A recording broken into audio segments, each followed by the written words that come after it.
लेकिन एक सवाल ले लेते हैं फिर। राजीव बंसल जी ने पूछा है कि टीवीएस मोटर 200 शेयर इन्होंने खरीदे थे जून 2020 में, चलिए 365 पे, और अभी जुलाई में इन्होंने 832 पर बेच करके मुनाफा कमा लिया था। 100 शेयर बचे हुए थे तो आधा बेच लिया था इन्होंने। मतलब बहुत, जो एक गोल्डन रूल कहते हैं कि आप बढ़िया प्रॉफिट पे हैं, कम से कम अपनी पूंजी निकाल लीजिए।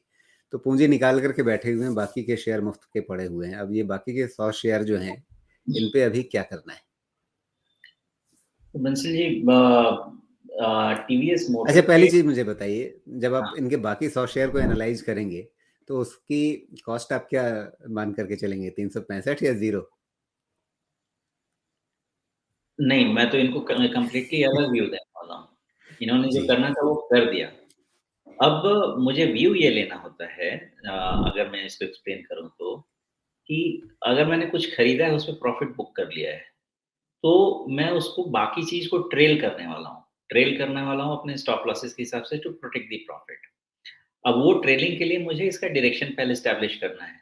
अगर डायरेक्शन पॉज़िटिव है, तब फिर मैं ट्रेल रखूँगा, लेकिन अगर कहीं मुझे डायरेक्शन में ही चेंज नज़र आ गया है, तो फिर मेरा ये व्यू रहेगा कि शायद पूरा निकल जाना अच्छा है। इसके अलावा बात ये है कि देखिए, टीवीएस मोटर्स ऑटो सेक्टर में अभी काफ़ी दम है आगे आने वाले समय में।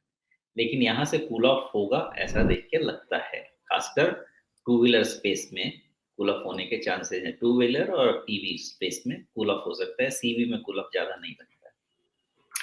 अब रही बात टीवीएस मोटर में जो बचा हुआ है बंसल जी, तो थोड़े मिक्स पैरामीटर आए हैं। पहला पैरामीटर ये आ गया है कि सेल ऑन राइज़ तो हो गया है। सेल ऑन राइज़ होने का मतलब ये है कि 1135 का जो टॉप है, ये अब डिफाइंड टॉप है। ओके।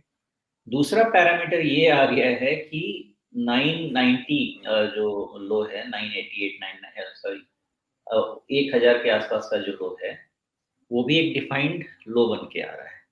तो मतलब ये पूरा का पूरा स्टॉक जो है 1000 से लेके 1135 के रेंज में कॉन्स्ट्रिक्ट होके रह जाएगा।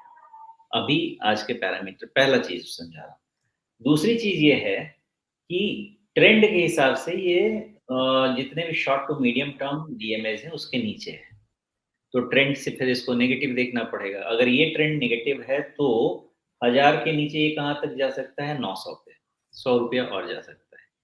तो अब इस पे आपको फैसला लेना है कि 900 तक गिरने के चांसेस हैं, तो क्या आपको पूरा बुक करना है और 900 पे रिज़्यूम करना है, या बुक करना है और 1135 का हाई निकलने पे रिज़्यूम करना है?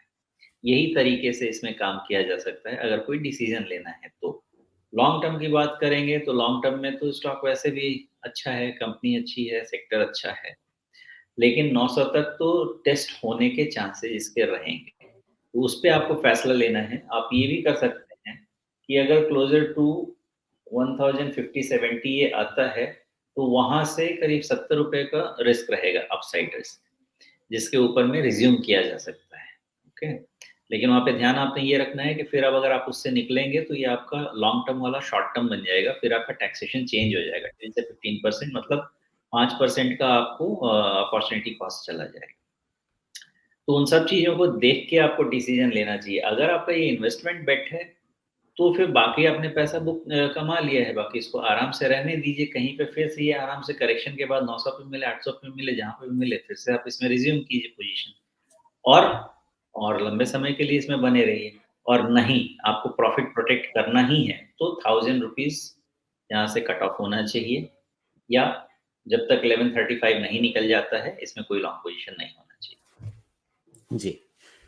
अगर आपको अपने मुफ्त के शेयर पे 10% का जोखिम नहीं लेना है, तो फिर ₹1000 का या 990 का जो रिसेंट बॉटम है, उसको ध्यान में रखते हुए एक स्टॉप लॉस लगा लीजिए।